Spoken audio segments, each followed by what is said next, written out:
My mom laughed the night my house burned down. Not a nervous laugh, not a shocked laugh. A real satisfied smile as the flames ate through my little duplex in East Austin. I was standing on the sidewalk barefoot in an oversized t-shirt, still shaking from the fire alarm, when my family pulled up like they were arriving at a show. I am Rachel Carter. I am 29. And that was the moment I realized I was never really part of their perfect family brand. I was just the background character they could blame when things went wrong. My mom looked at the smoke, tilted her head and said, almost cheerfully, "Finally, karma torched the trash." My dad folded his arms and added, "You brought this on yourself. Some people are just cursed." They did not ask if I was okay. They did not ask if I had shoes or a place to sleep. They filmed. They took pictures with the fire trucks behind them, snapping selfies like it was some edgy photo shoot, joking about captions and hashtags while everything I owned turned into black ash. One of them even said, "This is what happens when you walk away from family," as if the fire was some moral lesson they had ordered from the universe. I did not scream. I did not cry in front of them.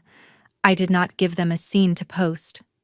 I just stared at the phone in my mom's hand, memorized the sound of their laughter over the crackling wood, then turned around, ordered a rideshare, and left them standing there with their content. 1 year later, I came back into their lives without flames, without gasoline, without touching a single match, and still managed to watch their carefully curated world burn without me.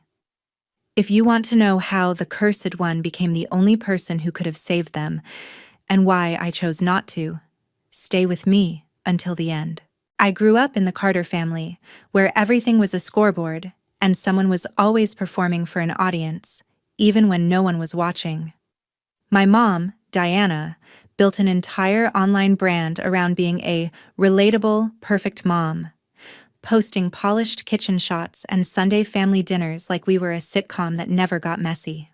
My dad, Patrick, ran a small home renovation business and liked to talk about hustle and personal responsibility, the kind of man who would say no excuses while ignoring his own unread bills in a pile on the counter. My older sister Sophie lived for aesthetics, planning weddings and events, posting reels of champagne toasts and fairy lights while writing captions about intentional living. My younger brother Evan was constantly chasing the next shortcut to success, flipping used electronics, trading crypto, always one big move away from making it, always one bad week away from asking someone to bail him out. In their stories, they were all main characters. I was the one behind the scenes making sure the numbers added up. I moved out as soon as I could, trading their crowded suburban house for a small duplex in East Austin where I could hear myself think. I worked in financial operations for a tech startup, which is a fancy way of saying I spent my days making sure other people did not set their money on fire. Ironically, the only place where people treated my skills like they were disposable was at home. Mom would send me screenshots of her brand deals and say, "Can you just skim this? It is so boring." Dad handed me receipts in grocery bags and muttered, "Just make sure the IRS stays happy, all right?" Sophie would shove her laptop at me, open to a wedding budget, and complain, "These numbers make my head hurt. Can you fix it so it looks cute but not terrifying?" Evan spammed me with, "Hey, quick question" texts that were never quick and always ended in, "I'll pay you back next month." I told them I did not mind helping, and at first I meant it. It felt good to be useful, to be the calm one who could untangle the mess. But they never learned. They never tried. They treated me like an app they could open when things got complicated and close as soon as it was handled. I got tired of forgetting what I had done for who and when they had promised to pay me back, or at least say thank you, so one night I opened a fresh Notion page and called it Family Balance. Every time I fixed a tax form for my dad, I logged it. Every time I reworked a wedding budget for Sophie, I logged it.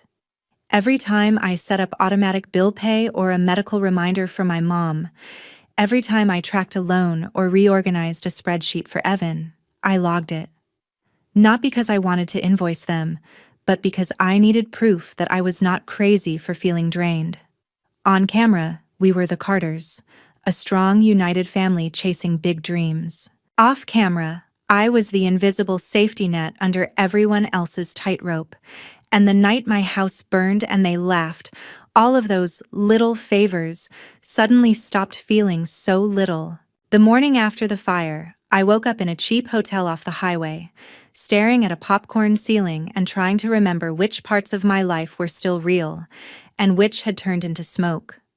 My phone was the first thing I checked, out of habit. There were no missed calls asking if I was okay, but there were notifications. A text from Evan with a blurry photo of my burned duplex still taped off, emoji flames lined up under it, and the caption, "Home sweet home?" A screenshot from Sophie's Instagram story someone forwarded to me. A brunch table with mimosas and avocado toast. Her caption, "Some people burn bridges and then act surprised when they have nowhere to go." Mom's feed had a carousel of cozy family night photos from the evening before, like she had not said what she said while my house was literally burning.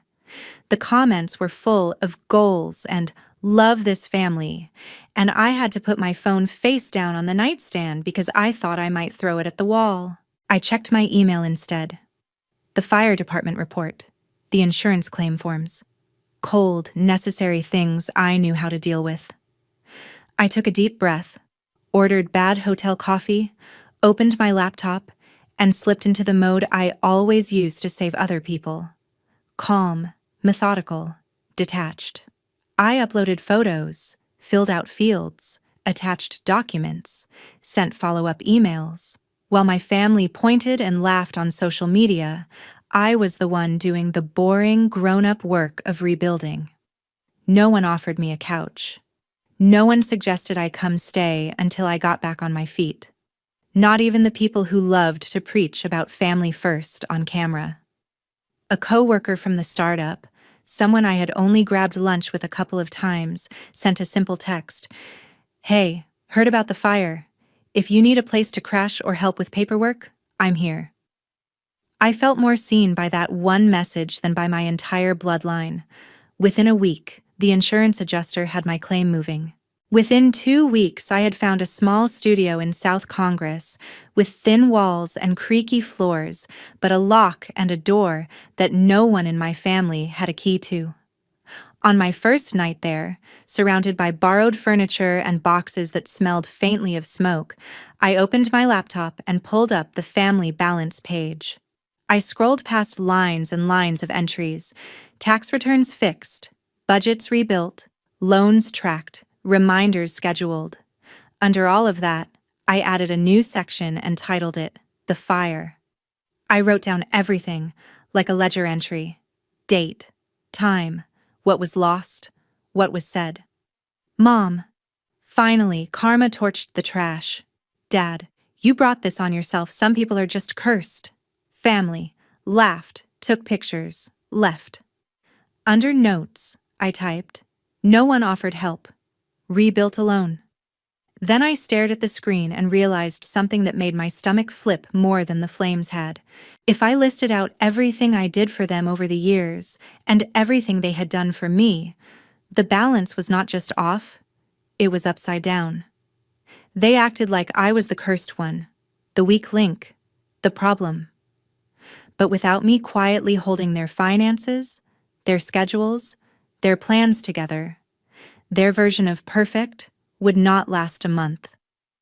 That thought did not feel like revenge yet. It felt like a seed. A quiet question growing in the back of my mind. If they could stand there and laugh while my life burned, why was I still making sure theirs did not? A few months after the fire, my life started to look normal again on the surface. I had my tiny South Congress studio, a new routine, a stack of fresh spreadsheets at work that had nothing to do with my family. But they didn't stay quiet for long.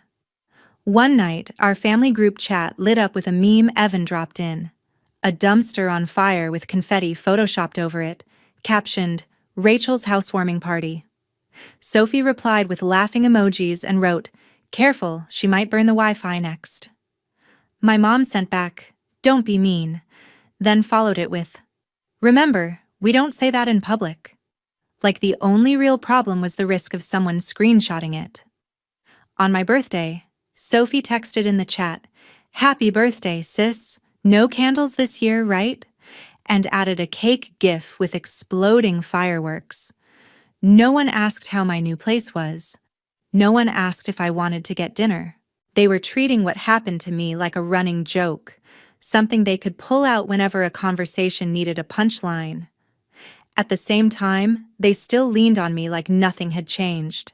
My dad forwarded an email from his accountant with the subject line, "Urgent, missing documents," and wrote, "Can you make sense of this? I've got too many jobs going on to deal with this nonsense." Sophie messaged me separately, attaching her wedding budget spreadsheet and saying, "This planner I hired is useless. Can you clean this up before I send it to the venue? I'll owe you one." Evan sent me a picture of his bank account balance and his crypto app asking, "If I sell this now and pay off this card, will I still have enough to restock next month?" Mom called one afternoon, voice sweet. "I got this letter about my insurance and some lab work. Can you log in and just handle it? I hate those portals, they're so confusing." It was like the fire never happened in their minds. I was still the family's walking calculator, scheduler, and crisis hotline. The only thing that felt different was me. I started noticing the pattern every time they reached for me. They never said please, never said thank you, never asked if I had time. It was assumed. It was expected. One Sunday, I ran into my mom at Whole Foods. She had a cart full of organic produce and a camera in her hand, talking into her phone about resetting for the week. When she saw me, she brightened like it was a photo op. "Rachel, you should come by for Sunday dinner," she said. "It's been too long. The followers keep asking why you're never in the videos." I told her I was busy. Her smile faltered. "You're missing out on family memories," she said quietly, as if my absence was the problem, not the way they had stood by my burning home and laughed. Later that week, Sophie's fiancé, Mark, messaged me privately. "Hey, I know they joke a lot," he wrote. "And yeah, they went too far the night of the fire. I'm not defending that. But Soph really needs your help with the wedding stuff. She's overwhelmed." I stared at the message for a long time, feeling that familiar pull between wanting to help and wanting to protect myself. I did send Sophie a few quick fixes on her spreadsheet, then logged the time in Family Balance with a new tag, "After Fire." The more I scrolled through that page, the more it looked like a mirror held up to our family dynamic. They called me cursed, but I was the one keeping their bills straight, their events on budget, their healthcare scheduled, their side hustles afloat. And now they were using my worst night as a meme while still expecting me to save them from every boring detail they did not want to handle. The joke was starting to sound less funny, at least to me. To them, though, I was still the punchline, and the backup plan rolled into one.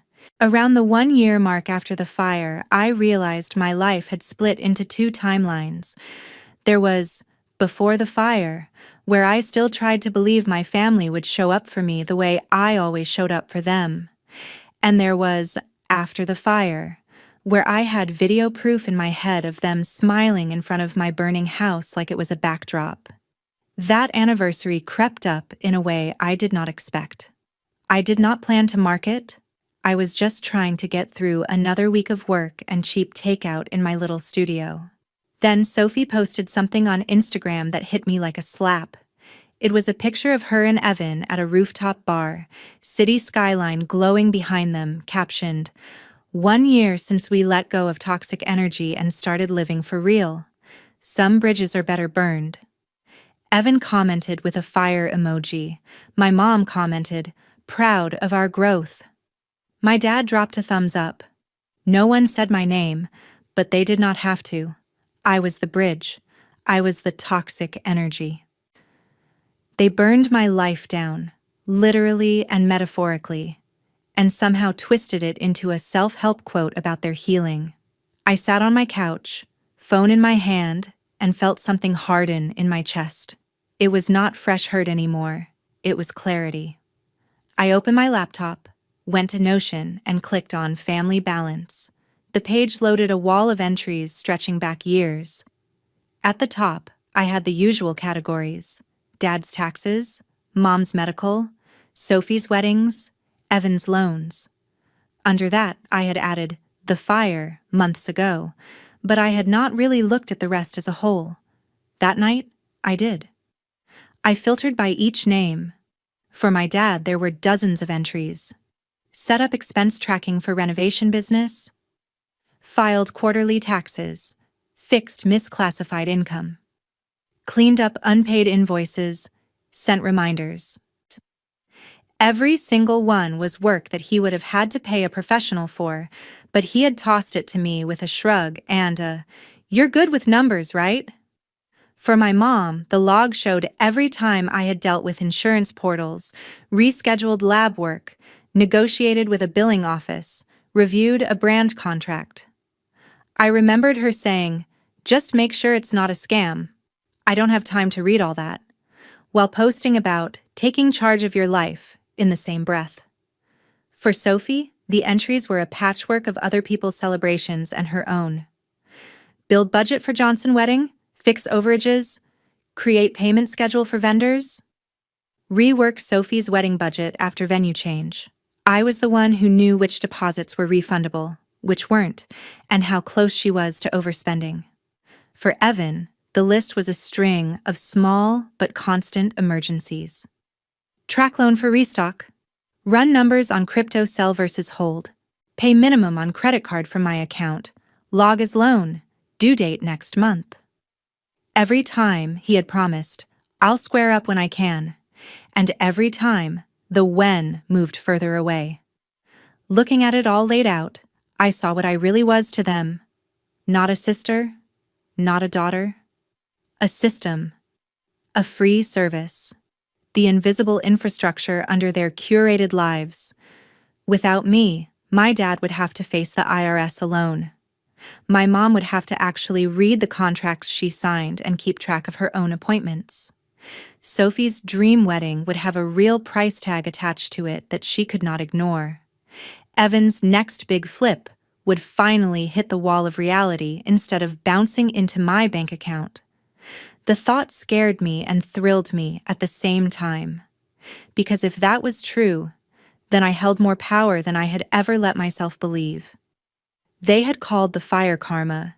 They had stood on the curb and laughed while my home collapsed. And then they had kept using me as if nothing happened, as if their words were nothing but smoke. I could not control the fire that destroyed my duplex. I could not change who they chose to be that night. But I could control access to my skills, access to my time, access to the safety net they had come to see as their right. So I made a decision. I was done being the silent backbone of their lives. I was done saving people who would not even offer me a spare blanket when I was standing in front of my own ashes. I opened a new section in Family Balance and titled it Exit Plan. Under it, I wrote out steps like I was drafting a project for work. Step 1, identify every account, login, subscription, and spreadsheet I touched for them. Step 2, transfer ownership back, with proper notice, and remove my access. Step 3, stop giving loans, regardless of the sob story. Step 4, stop fixing problems no one even says thank you for fixing. It was not about sabotaging anything. I would not add errors or delete records. I would document, hand it back, and walk away. They wanted to believe the universe had punished me for walking away from my family. Fine. Let them see what actually happens when I walk away. They talked about karma like it was a fire that only burned people they did not like. What they forgot is that you cannot stack your whole life on top of someone else and then act surprised when it collapses the second they step out from under it. I did not start by blowing anything up. I started with a message in the family group chat that looked almost boring. Hey, I wrote, fingers steady over my phone. I need you all to know I'll be stepping back from handling any of your finances, paperwork, or accounts.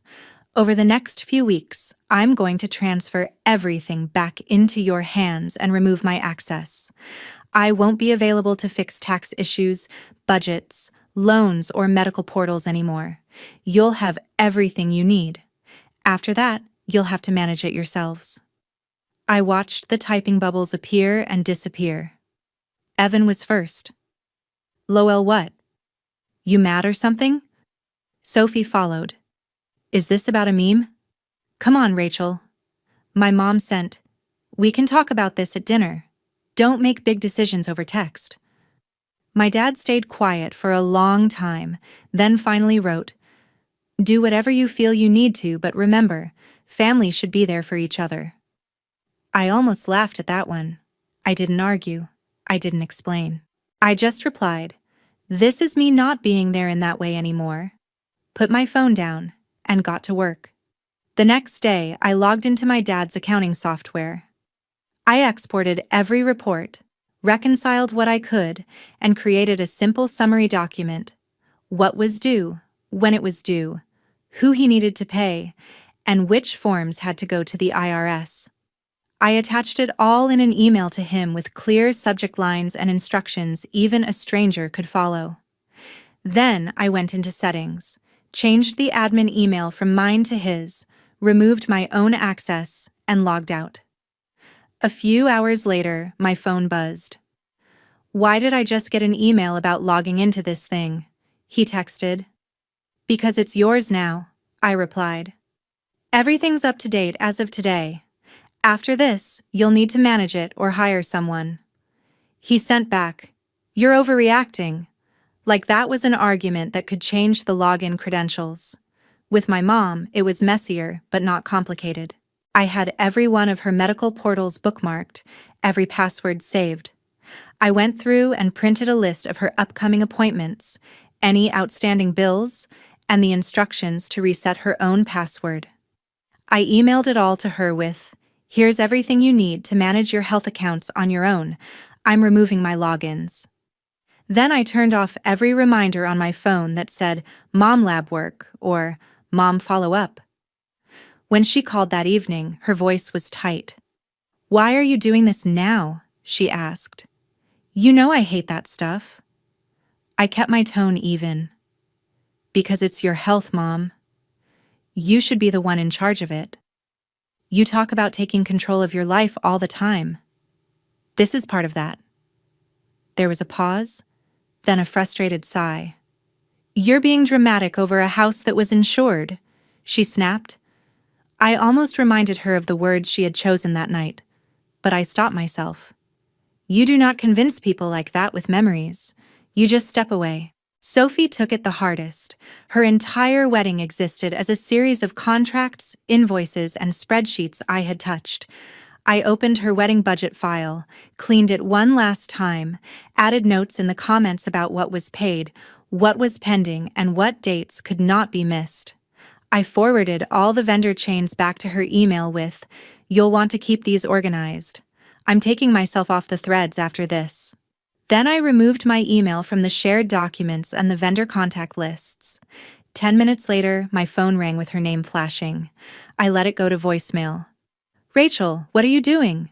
She said, her voice high and tight. You can't just drop everything. The venue needs final numbers. The florist is waiting on payment. I don't understand any of this, you know that. You're literally sabotaging my wedding right now. Call me back. I didn't. Instead, I logged into the last category, Evan's chaos. I pulled up the spreadsheet where I had tracked every dollar I'd floated him, every short-term loan that turned into a long-term joke. The total made my stomach twist.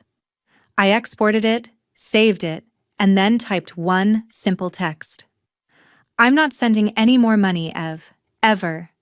Attached is a list of what you already owe me. I'm not chasing you for it. I'm just done adding to it. He replied almost instantly. Come on, Rach, don't be like that. I'm about to flip this inventory and then I'll be good. I just need one more bridge. I stared at the screen. then shut my phone off for an hour. When I turned it back on, there were more messages. Seriously? Over a fire you got paid out for? That's cold. You know I count on you. Family doesn't just cut family off.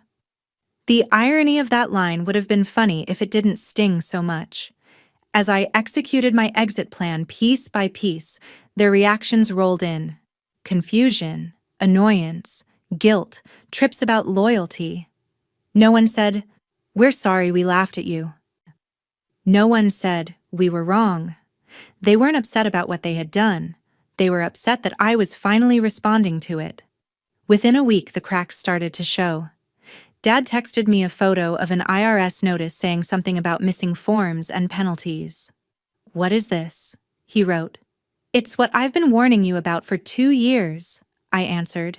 "You'll need to call them or hire someone. I'm not your bookkeeper." Sophie blew up my phone with screenshots of vendor emails stacking up in her inbox, asking for payments and confirmations. "I don't know what this means," she wrote. "Just tell me what to say back." I typed out a response and then deleted it. Instead, I replied, "You need to read your contracts or talk to your planner." I stepped back. "Remember?" My mom called one night midweek, breathless.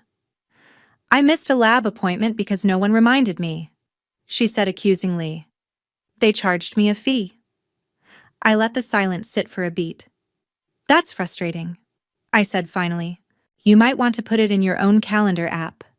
Everyone forgets sometimes." As for Evan, his messages shifted from charm to anger. "Thanks, now I can't restock," he wrote. "You're screwing me over." But the truth was, he had been screwing himself over for years. I had just stopped cushioning the fall. I did not post about any of it. I did not subtweet or make a petty TikTok. I went to work, came home, cooked my cheap meals, and updated family balance one more time. Under Exit Plan, I checked off each step I had completed. Next to the final box, I typed, "All responsibilities returned." Then I added a note under the fire. 1 year later, the only thing I burned was access. It felt like closing a loop I hadn't realized was still open. They once stood in front of my house and watched my life turn to ash like it was entertainment.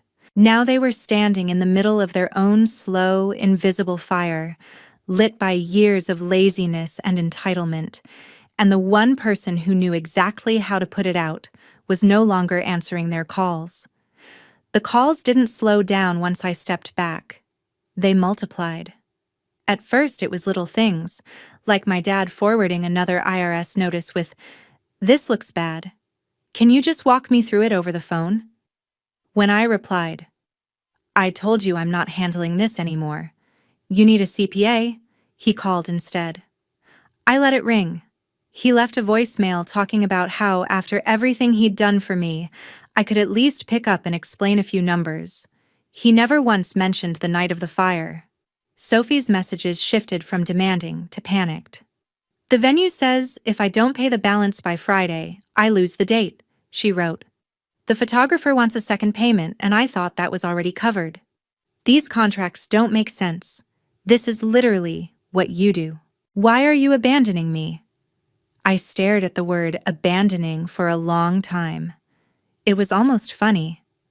The person they had abandoned on a sidewalk in front of a burning house was now the one being accused of leaving them behind. My mom's tone changed too. The influencer voice got replaced with something rawer when she called late one night, and I accidentally answered before I saw her name.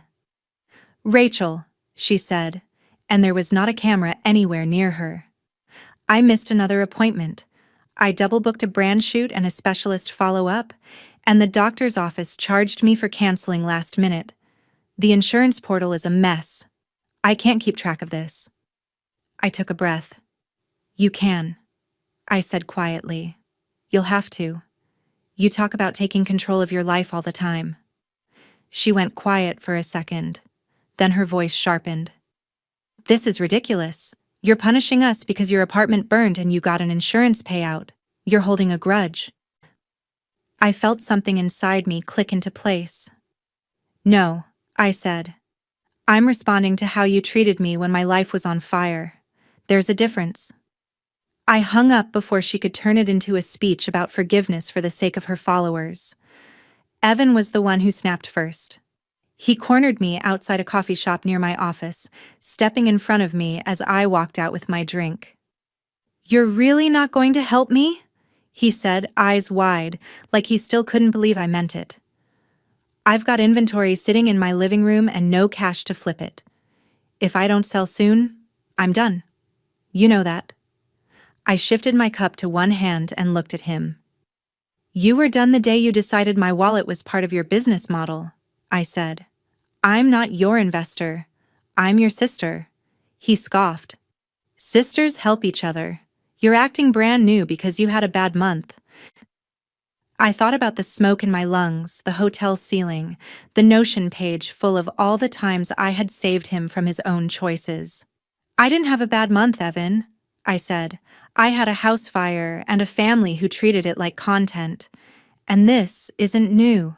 This is me finally catching up to reality." His jaw tightened. "You're going to regret this when nobody's there for you," he threw over his shoulder as he walked away. The irony sat heavy in the air between us. Weeks turned into a couple of months, and the consequences of my exit plan started stacking up on their side of the fence. My dad lost a longtime client after missing a licensing renewal he'd always counted on me to flag.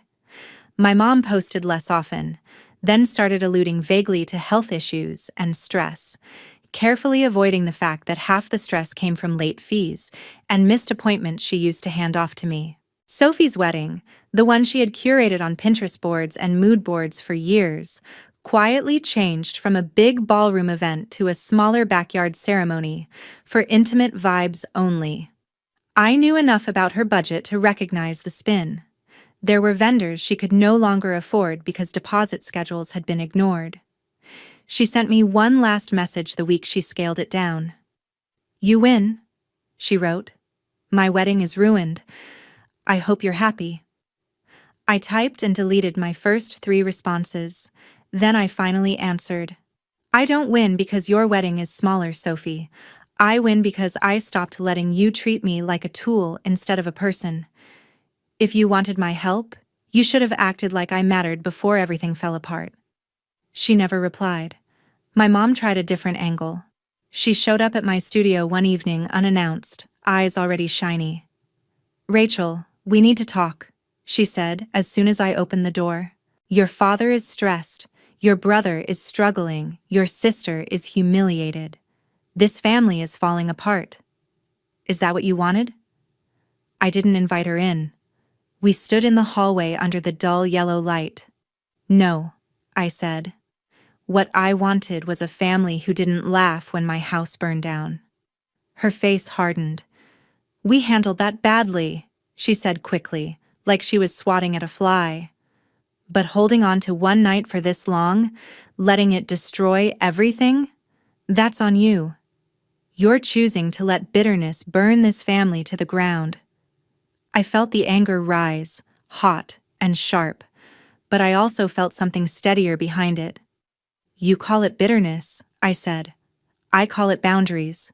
I didn't set the fire at my duplex. I didn't make you pose in front of it. I didn't post quotes about letting go of toxic energy a year later. That was you. All I did was step out of a role I never agreed to. Your unpaid accountant, therapist, assistant, and scapegoat." She blinked, caught off guard by the word. "Scapegoat?" "Yeah," I said. "Every time something went wrong, it was my fault for moving out, for saying no, for not playing along with the perfect family story. When the universe handed you a fire, you decided it was proof I was cursed, not a wake-up call about how you treat people. I'm not carrying that for you anymore." For a second, I thought she might actually apologize. I saw something crack in her expression. But then she straightened her shoulders, like she was in front of a camera again. "Someday you'll regret pushing us away," she said. "Family is all you have in the end." I looked at her and realized that might be true for some people, But it wasn't true for me. Family was not all I had. I had a job I was good at. Friends who checked in without needing a crisis to feel close. A tiny, quiet apartment that was mine, with a lock they did not control. I had my own name, my own life, my own balance sheet, finally separated from theirs. In the end, I said calmly, all you really have is the way you treated the people who trusted you. That's what comes back. I closed the door gently, not slammed, and leaned against it for a moment, feeling my heart pound. That was the last big confrontation. After that, the noise died down. The texts came less often. The calls eventually stopped. Birthdays passed with no messages either way. On social media, the Carters rebranded without me. Smaller dinners. Learning to embrace the messy seasons. A simple, heartfelt wedding surrounded by those who matter most. Behind every caption, I could read the missing pieces, but it wasn't my job to fill them in anymore. In my own life, things got quieter and better. I budgeted my own money, not theirs, saved for things I wanted, took a weekend trip without asking anyone for permission or trying to rearrange someone else's chaos first. I still used Family Balance, but I changed the name at the top to My Balance. The old entries stayed as a reminder of what I'd carried.